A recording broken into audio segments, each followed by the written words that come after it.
Salutare, dragi prieteni!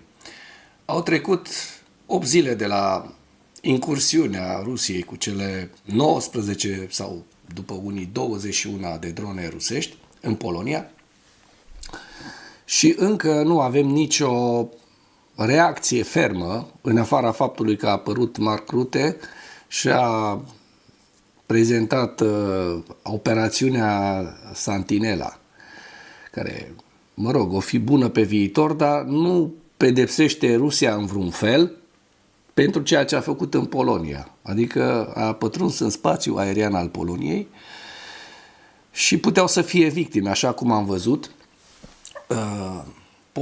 Piloții polonezi de F-16 au tras cu rachete în dronele rusești. Una a ratat și a intrat într-o clădire, într-o casă a unui polonez. Din fericire nu au existat victime, așa cum am spus, dar puteau să existe victime. Astfel că acțiunile nesăbuite ale Rusiei se demonstrează a fi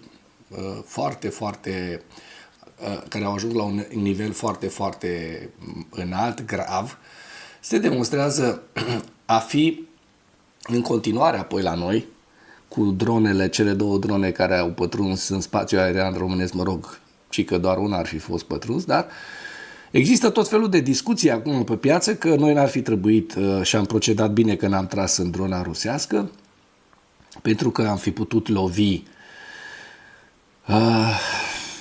am fi putut rata, ca și cum au făcut polonezii, și să lovim obiective civile, lucru cu care nu sunt de acord, pentru că așa cum știm, mai sunt și tunuri de 20 de milimetri care trag până la 100 de proiectile pe minut.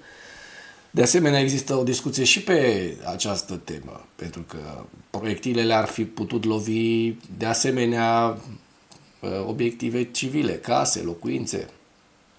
Atunci ce facem? Stăm și ne uităm și zicem, domnule, o să mai intre, noi le ridicăm F-16 să le conducem afară și astfel demonstrăm că nu ne putem apăra. Că rușii încalcă spațiul nostru aerian ori de câte ori au chef, fără a suferi vreo consecință. Da? Totuși, astăzi o să vă prezint niște știri destul de interesante, între care una foarte importantă, pentru că Uniunea Europeană a lansat cel de-al 19-lea pachet de sancțiuni împotriva Rusiei, după ce Ursula von der Leyen s-a consultat cu Trump, cu președintele american Donald Trump, și de asemenea o să avem parte de o analiză foarte interesantă a celor de la Kyiv Independent, a jurnaliștilor de la Kyiv Independent, care se întreabă cum a ocolit incursiunea Rusiei cu drone în Polonia politica de escaladare a NATO. Va fi o analiză foarte bună pe care o să vă prezint în materialul de astăzi. De asemenea, mai prezentăm, în urma unei conversații cu Trump, von der Leyen a anunțat cel de-al 19-lea pachet de sancțiuni ale Uniunii Europene împotriva Rusiei. Reuters spune că SUA aprobă primele livrări de arme către Ucraina pe cheltuiala, bineînțeles, a aliaților NATO din Uniunea Europeană. Forțele speciale ucrainene au atacat rafinăria de petrol din Saratov. Avem imagini foarte sugestive. A apărut un filmuleț pe care vi-l prezint în materialul de astăzi. Nu vreau să fiu sarcastic, dar astăzi vă prezint și cum un elicopter ucrainean Mi-8 doboară 8 drone rusești, 6 drone Shahed 136 și 4 drone Gerberat, de fapt sunt 10 drone, nu 8. Avem imagini cum se face, poate le arătăm și piloților români de pe F-16, care și au niște tunuri foarte performante de 20 de milimetri. La final vă prezint hărțile Deep State și ale Institutului pentru Studiul Războiului. În urma unei conversații cu Trump, von der Leyen a anunțat cel de-al 19-lea pachet de sancțiuni ale Uniunii Europene împotriva Rusiei. Președinta Comisiei Europene a declarat că Comisia Europeană va prezenta în curând al 19-lea pachet de sancțiuni care vizează activele criptorusești, sectoarele bancare și energetice din Federația Rusă. Am avut o conversație fructuoasă cu președintele SUA Donald Trump despre consolidarea eforturilor noastre comune de a crește presiunea economică asupra Rusiei prin luarea de măsuri suplimentare. Comisia va prezenta în curând cel de-al 19-lea pachet de sancțiuni care vizează activele cripto, băncile și energia.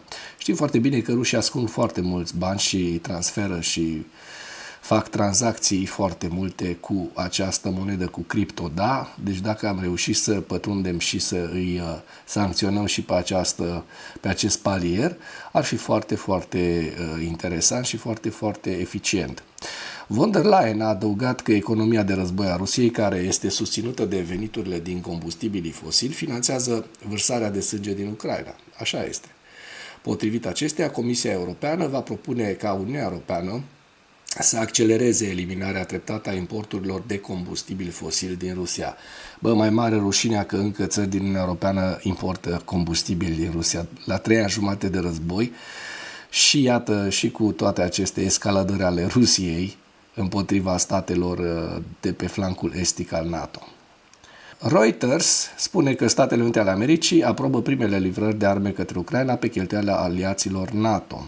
Administrația Donald Trump a aprobat primele pachete de ajutor militar pentru Ucraina în cadrul unui nou mecanism în care armele sunt finanțate de către membrii europeni ai NATO.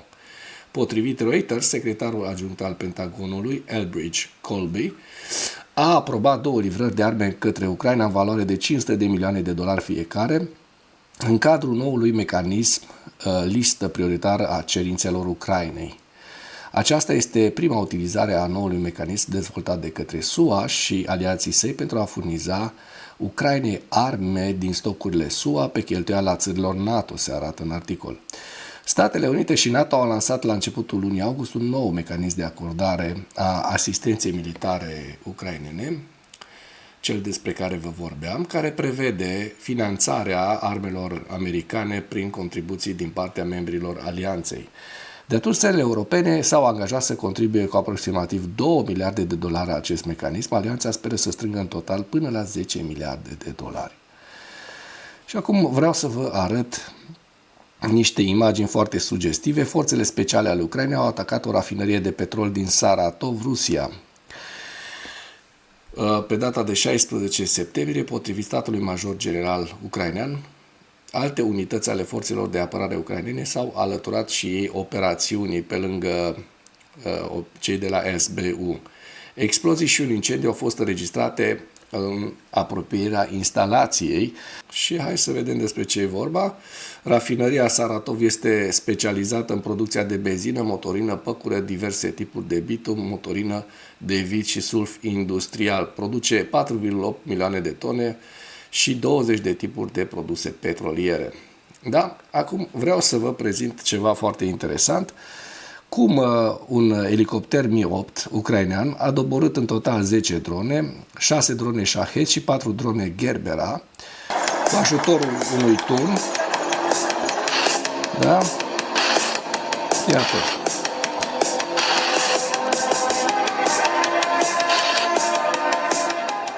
Acest lucru îl prezint ca putere de exemplu pentru piloții români de F-16 care nu au fost în stare sau nu au vrut, n-au primit ordine, nu știu care dintre ele, să doboare o nenorocită de dronă și am ridicat atunci 2 avioane F-16, ca să escorteze un jet de dronă rusească de $70.000. Nu trebuie tras neapărat cu rachetele IRAM, se poate lovi și cu tunul de 20 de mm care există pe avioanele F-16, da? Și aici puteți vedea foarte bine cum se face acest lucru. Numai trebuie să vrei să faci acest lucru. Da? Ați văzut rând pe rând cum toate dronele rusești, inclusiv cele Geran, 6 drone Geran, Shahed, 136, și 4 drone momeală Gerber au fost distruse. Trecem la ziua 1302 a războiului din Ucraina.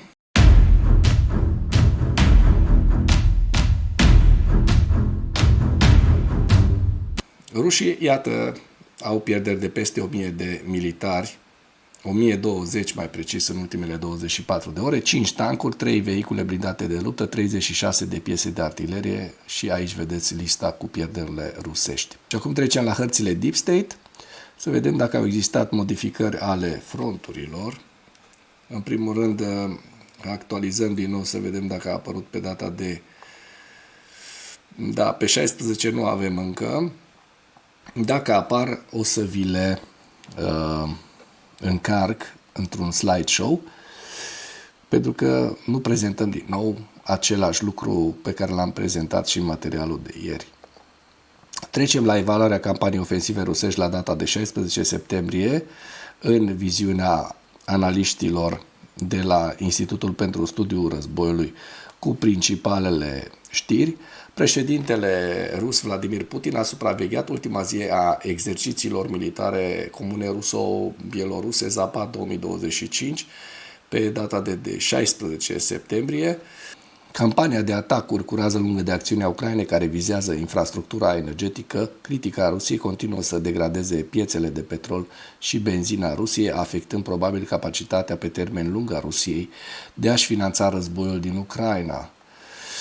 Am văzut și vă prezint în fiecare zi cel puțin un atac cu drone ucrainene asupra rafinăriilor de petrol ale Rusiei. Astăzi, asupra Saratovului, au fost niște săptămâni foarte fructuoase pentru ucraineni din acest punct de vedere. Ucraina continuă să-și demonstreze abilitățile în inovarea și utilizarea dronelor cu tehnologii de inteligență artificială AI, din ce în ce mai sofisticate, menținând în același timp costuri accesibile, sporind semnificativ eficiența dronelor ucrainene.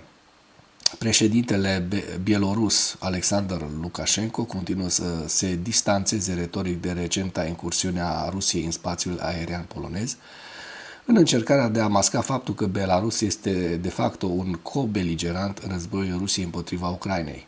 Și înainte de a vă prezenta hărțile, vreau să nu ocolim acest subiect, care este foarte, foarte interesant. Un articol al celor de la Kyiv Independent, cum a ocolit incursiunea Rusiei cu drone în Polonia, politica de escaladare a NATO. Nu o să vă prezint tot articolul, dar o să spicuim din el și vă las link în comentarii. Incursiunea a 21 de drone rusești în spațiul aerian polonez din data de 9 septembrie, fără precedent în istoria relațiilor Moscovei cu NATO, a adus în prim plan perspectivele unui schimb militar direct între cei doi adversari. Chiar dacă NATO nu este în război, agresiunea rusească lovește dincolo de Ucraina, a declarat ministrul polonez de externe Radoslav Sikorski pe 10 septembrie, a doua zi după incident. Deși Sikorski a confirmat rapid că evaluarea Varșoviei, conform căreia incursiunea Rusiei a fost intenționată, o declarație reluată curând de premierul polonez Donald Tusk, însuși NATO, precum și Washingtonul, au evitat până acum să facă același lucru. Între timp, Kremlinul, care a negat intenția de a ataca Polonia, a declarat că ultimele evoluții au fost doar un alt episod al luptei deschise mai ample a Rusiei împotriva Occidentului, din care războiul împotriva Ucrainei este doar o parte. NATO este război cu Rusia, a declarat purtătorul de cuvânt al președintelui rus Dmitri Peskov pe 15 septembrie, ca răspuns la comentariile lui Sikorski. Acest lucru este evident și nu necesită dovezi. Să spunem adevărul că da, suntem în război cu Rusia, nu doar un război de tip hibrid de pe mediul online. Acum Rusia a început să trimită și drone în Polonia, în România. România are o istorie mai lungă în acest punct de vedere, de mai bine de 3 ani. Dar ce este de urmărit și de spus în legătură cu acest lucru, rușii nu au nicio emoție să spună că sunt în război cu țările NATO. Dar noi considerăm că nu suntem în război, suntem în pace. Noi, când mă refer aici, la poziția celor mai înalți demnitari ai țărilor europene. Incidentul a pus în lumină unitatea și disponibilitatea NATO de a răspunde robust atacurilor rusești într-un context inseparabil de război în curs de desfășurare al Moscovei împotriva Ucrainei. Pentru NATO, incursiunea dronelor marchează un test urgent și oportun al capacității alianței de a se apăra împotriva noilor amenințări reale aeriene de pe flancul său estic și al gradului de unitate cu care alianța este pregătită și dispusă să reziste provocărilor rusești. Însă pentru Ucraina, limita reacției NATO la consolidarea propriei apărări, mai degrabă decât la acțiunile punitive directe asupra Moscovei, a fost o pilulă amară de înghițit. Nu cred că NATO a eșuat, a declarat președintele Zelensky pe 13 septembrie, adăugând, dar când există astfel de semnale, trebuie să răspundem corect.